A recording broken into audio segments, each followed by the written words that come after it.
Welcome to the Nazareth College Centennial Podcast. I'm your host, Timothy Nealand, and in each episode I'll be guiding you through stories of amazing alumni, fascinating faculty, or the hidden history of the college.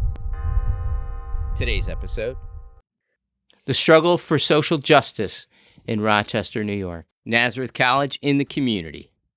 The work and the heart of the Sisters of St. Joseph, that was a deeply transformative experience for me. I remember when I came back to my next dissertation committee meeting and the father was there, and he says, "Have you talked to the sister?" And I go, "Yes." And he goes, "What did you think?" And I go, "It changed my life." Social justice has been at the center of Nazareth's mission since its founding in 1924.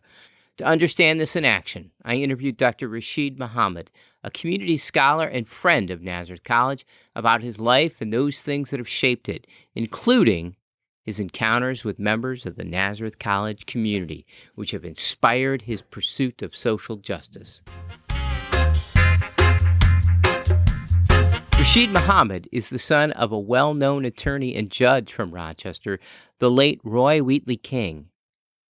I was born in Syracuse, 1963. My dad was going to law school there, and he was one of the first African Americans to attend to Syracuse. My father, again, Roy W. King, older sister Lisa, and I were born while he was going to law. But after law school graduation, my dad had an opportunity to come to Rochester. He ended up working for the Corporation Council, the City of Rochester Corporation Council. He also worked for a time for Allstate Insurance as an attorney. But Lloyd Hurst and Reuben Davis, who were African-American attorneys in town, had a law firm, which they took my father under the wing, and he became eventually a partner in Hurst, Davis, and King law firm down at Four Quarters. And as Reuben Davis and Mr. Hurst became older and became attorneys emeritus and moved through judgeships, different things, my father actually took over the firm and practiced as a defense attorney in town. I think it was for the better part of 30 to 35 years. In that practice, because of the paucity of African American attorneys in town, he would come across a variety of needs of people, whether it's their organizational needs, their personal needs, criminal matters, and represented people across the spectrum as a defense attorney. Mayor Johnson appointed my father as a city court judge, and he became the administrative judge of the city court, got elected to the bench in the next election, and then eventually became the administrative judge there. After retiring from the bench, as part of both his Christian faith and his values as a person, my father continued to mentor a variety of people inside the legal field, outside of the legal field, started working with elderly people, incarcerated youth, and devoting his time really to doing that. And he actually ended up writing a book, and then they came. It's the history of African American lawyers in Rochester, New York. On a weekly basis, I would say at least there is some lawyer, a judge, someone in the legal field that I meet that he came into contact with in a very positive, and that legacy of service is something that I and my siblings take very seriously. Growing up, I had a very strong sense of social justice, both from my dad and my mom. My mom was very active in everything from our education to politics, those types of things. But I grew up thinking that our house was like the United Nations, all kinds of people coming through all the time. And I thought the world was like that. I think one of the important things is that my father and my mother and my sister are very deeply rooted in the Pentecostal church, Pentecostal. My brother, Rod, who is a vice president at SUNY Oswego, Dr. Rodman King, worked very much in the diversity realm there, and also helping out Brockport, SUNY Brockport, with some of the challenges that they have out there. And my sister, Lisa Harris, is a doctor here in town. We have a very broad religious background in our family. To me, that was a microcosm of people being rooted in different faith traditions, but having a deep love for each other. And a lot of that was through the leadership of my father and my mother, how they taught us to look at people as human beings, and how we actually practice that.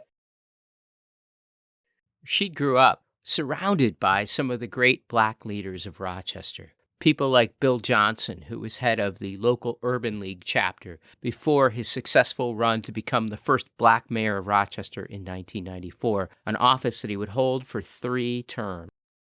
Men like the Reverend John Walker. He worked with FIGHT, which was a key organization in the 1960s and 70s, which stood for Freedom, Integration, God, Honor, Today.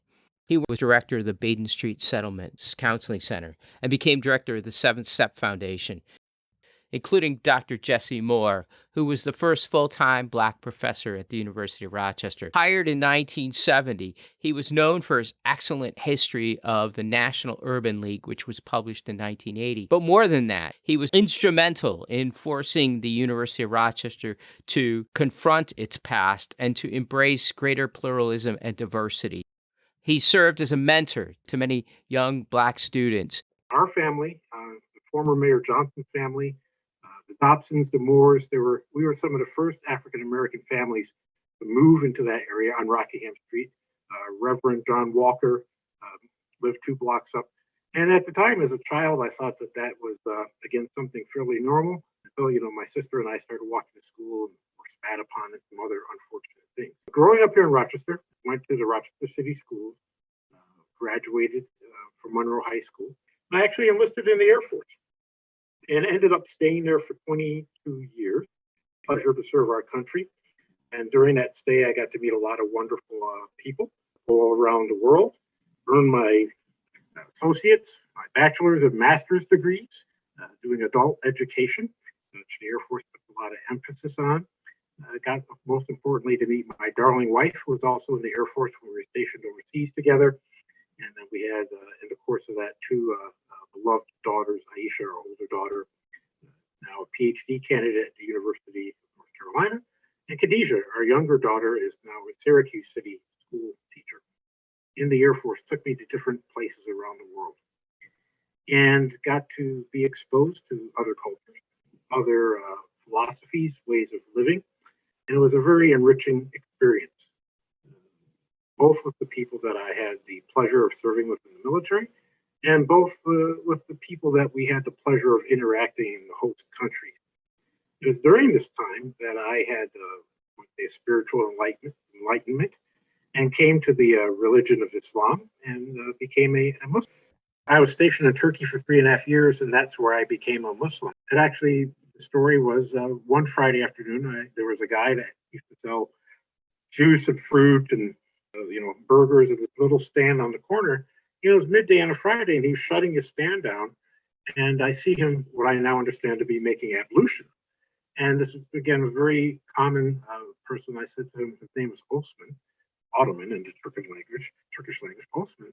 I'm like, what are you doing? And he's like, well, I'm cleaning myself to go to prayer. And I said, well, I'd be very interested in seeing this. He goes, well, if you want to come see our prayer, you're more than welcome to do so. And again, I went and observed, and there was no pressure or those types of things.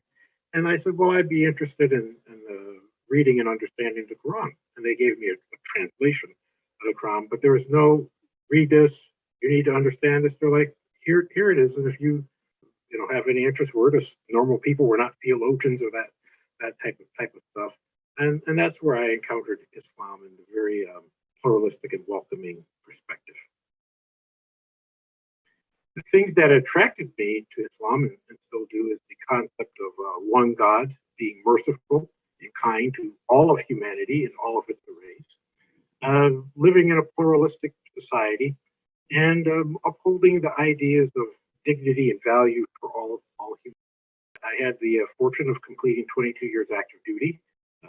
After I had finished my degrees, got commissioned as an officer, and was very fortunate enough to retire. My wife and I decided we wanted to move back to Rochester and raise our daughters here, where they had the opportunity to be around grandma and grandpa, cousins, etc. When he returned to Rochester, he met Dr. Muhammad Shafiq, and that encounter changed Rashid's life. It led him to his work in social justice and equity and provided him a role model for inclusion and diversity. Dr. Shafiq at the time was serving as the imam, or the religious leader of the Rochester Islamic Center. And I got to know him and other people there notionally. We were congregants and attending. And one day I was standing in the hallway, and Dr. Shafiq, I heard him say, "Rashid, we need somebody to work with a student group over at the U of R." And I was listening, and I go, how interesting that someone else named Rashid is going to do this job. And Dr. Shafiq's talking to him. I have to be standing there. And I looked around, and then suddenly I realized Dr. Shafiq was talking to me. And that began a very, very wonderful and fruitful, spiritually enriching, delightful set of interactions that continue to this day. Another experience where it was very insightful to me, some folks had come to the Islamic Center and offered that they were going to do a protest outside the Islamic Center. They felt that Muslims in Islam was a bad thing to be in society, and that we were less than good people. And after Dr. Shafiq had interacted with them, he came back to talk to the broader congregation and inform us that these people will be coming to the Islamic Center to protest. And he offered, he says, when these people come, it's summertime, let us be prepared to give them water, ice water, have umbrellas to shade them, if they need any place to rest, etc. And some people were incredulous. They're like, this is our property. This is our spiritual home. They have no right to come on our property. He said, but yes. And he told an allegorical story of Christ. And of course, Christ is an important part of the Islamic religious tradition. And roughly paraphrasing him, that what Dr. Shafiq said, that Christ was on the road or on the way, and some people came by and made some commentary to them. And it was asked by the people around Christ, why didn't you respond, or why didn't you respond in such a way?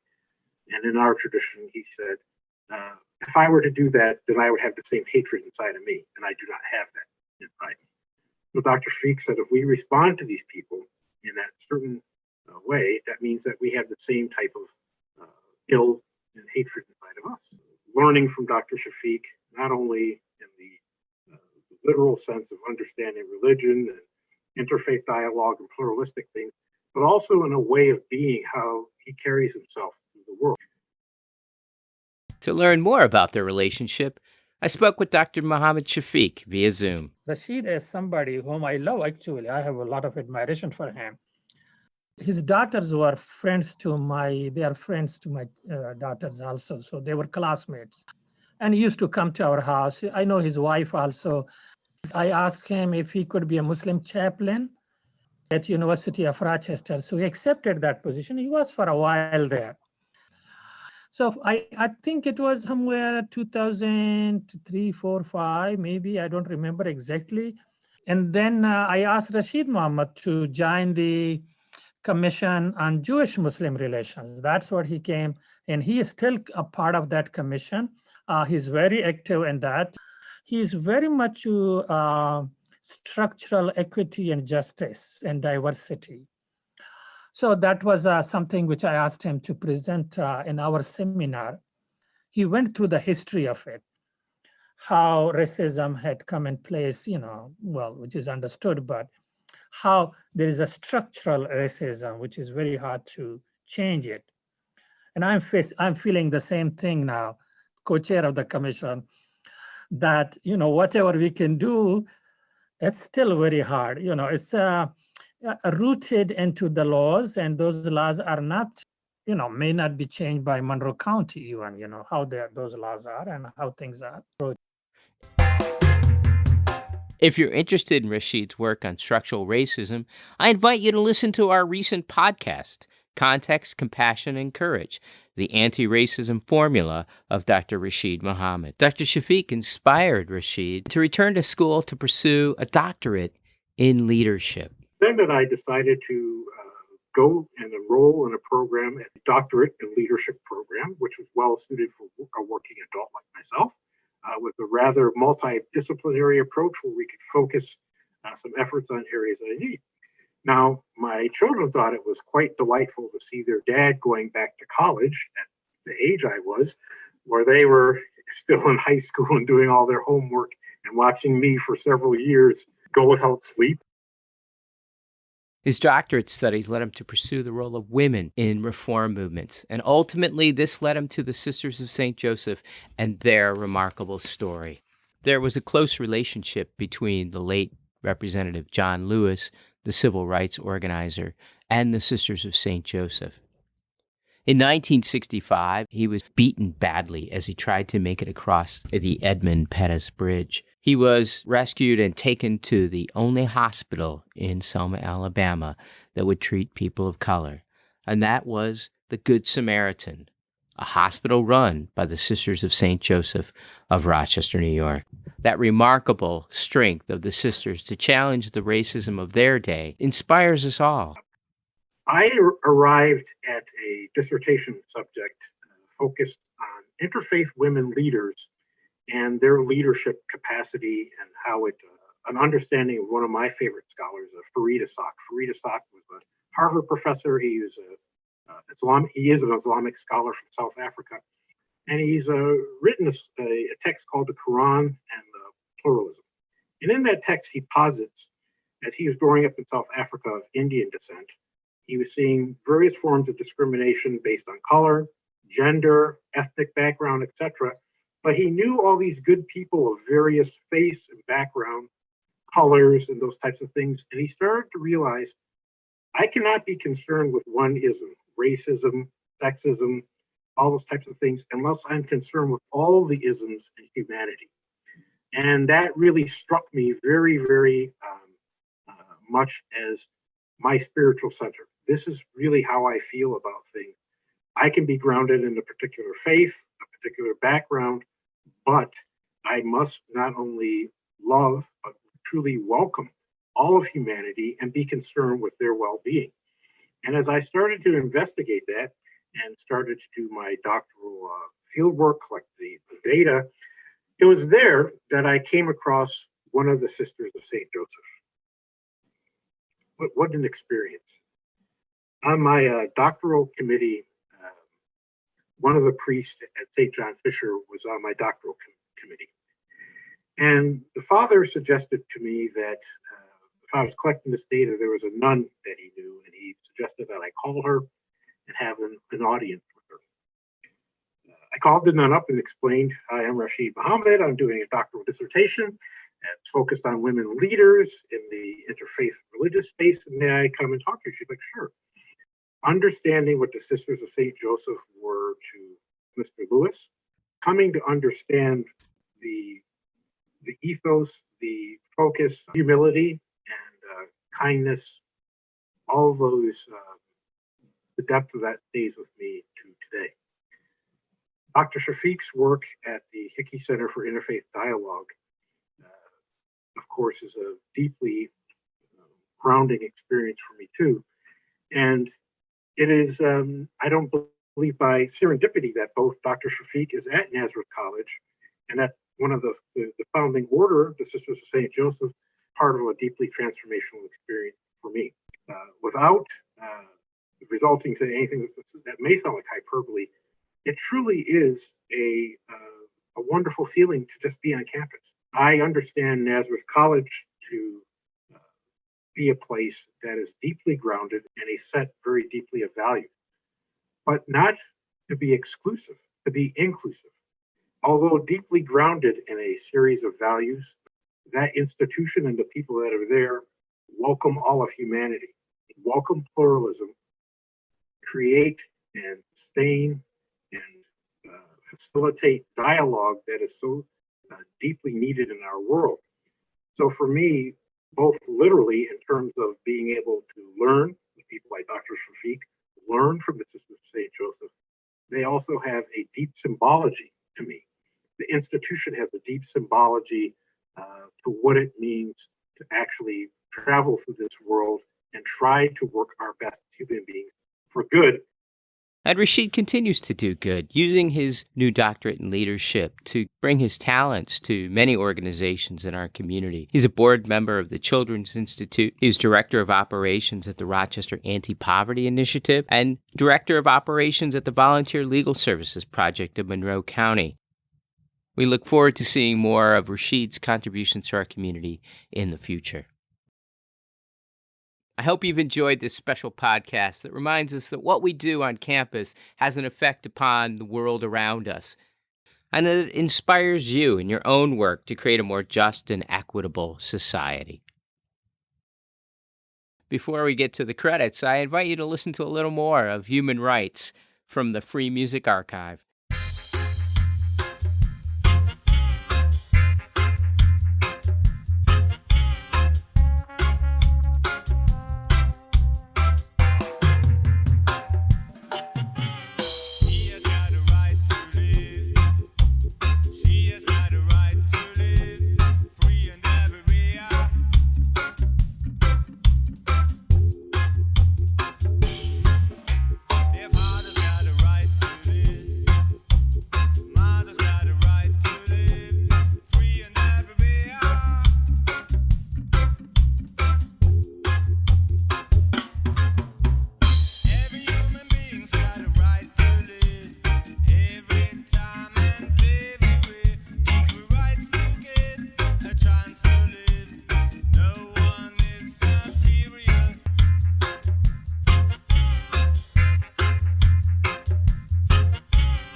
Our thanks to Dr. Rashid Muhammad, Dr. Muhammad Shafiq, and to Mastermind for sharing their music, Human Rights, via the Free Music Archive.